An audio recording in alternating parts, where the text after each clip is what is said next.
Stand of चल रहा है अभी भी। हाँ सर, मेरा ये मानना है कि कभी आप पाकिस्तान आर्मी पर भरोसा कर ही नहीं कर सकते और उनके सूचना तंत्र पर तो बिल्कुल नहीं कर सकते। आप आखिरी दिन देख लीजिए जब भारत बांग्लादेश वॉर चल रहा था और जो जनरल सिंह था, जो टिक्का खान जो है वो बलात्कार कर रहा है, कत्लेआम कर रहा है और भारत की सेना जाके मतलब 91,000 को आपने सरेंडर करा लिया। जब तक वो सरेंडर की तस्वीरें सार्वजनिक नहीं हुई, बीबीसी ने बताया नहीं, तब तक पीटीवी ये चला रहा था कि पाकिस्तानी सेना जो है बांग्लादेशियों को खदेड़ रही है, मार रही है। तो मुझे कतई भरोसा नहीं होता कि बलूचों ने जो तैयारी उन्होंने करके रखी थी, क्योंकि मेरे कल 2 बलूच लीडर से बात हुई है। जैसे भाई साहब ने कहा, जी हाँ, क्योंकि उनका डायस्पोरा पूरी दुनिया के अंदर फैला हुआ है। जिस तरह से वेल कनेक्टेड कश्मीरी पंडित्स हैं, ठीक उसी तरह से बलूच पूरी दुनिया के अंदर वेल कनेक्टेड है। चाहे आप यूरोप ले लीजिए, चाहे अमेरिका ले लीजिए। वो क्या बता रहे हैं सर? वो ये कह रहे हैं कि देखिए साहब, हम तो सरफे कप जो हमारे यहाँ ये बैठे हुए हैं आर्मी के अंदर, जो हमारी लोकल आर्मी है, जिसको आप बीएलए कहते हैं या जिसको आप यूनिफाइड आर्मी वहाँ की कहते हैं, एकीकृत, वो उनका ये कहना है कि भाई हम तो सर पे कफन बांध कर बैठे हुए हैं। हमको तो पता ही है कि हमको पाकिस्तानियों के सामने जाना है तो या तो मर जाना है या गायब हो जाना है या हमने अपने आप को सुसाइड कर लेना है।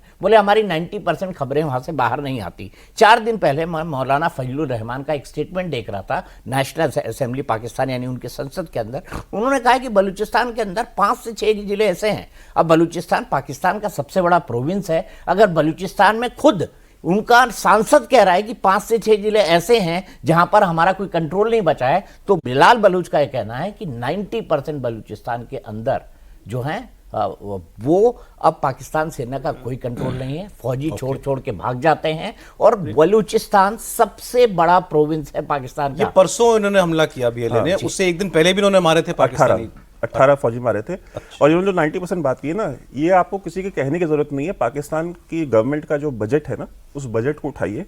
उस बजट में जो बलूचिस्तान है उसको 2 कैटेगरीज में डिवाइड किया गया है, कैटेगरी ए और कैटेगरी बी।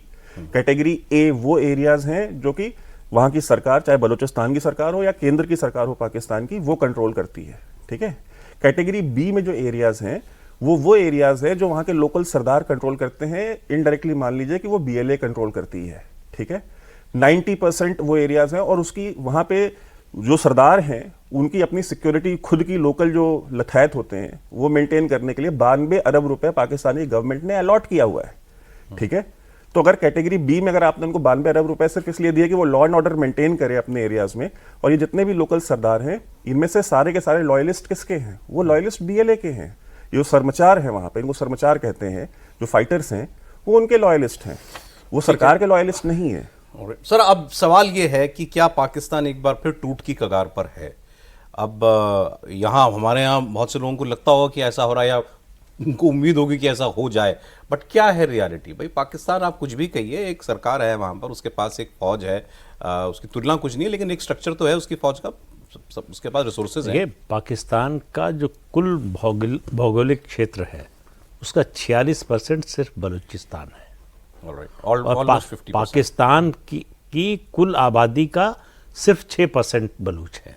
50% जमीन, 6% आबादी। हाँ, तो इससे आप अंदाजा लगा लीजिए कि कितनी बड़ी अनामली है।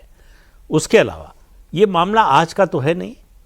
47 में बलूचिस्तान अलग देश बनना चाहता था, फिर वो भारत के साथ मर्ज होना चाहते थे, वो पाकिस्तान के साथ नहीं जाना चाहते थे, लेकिन अंग्रेज नहीं चाहते थे ये।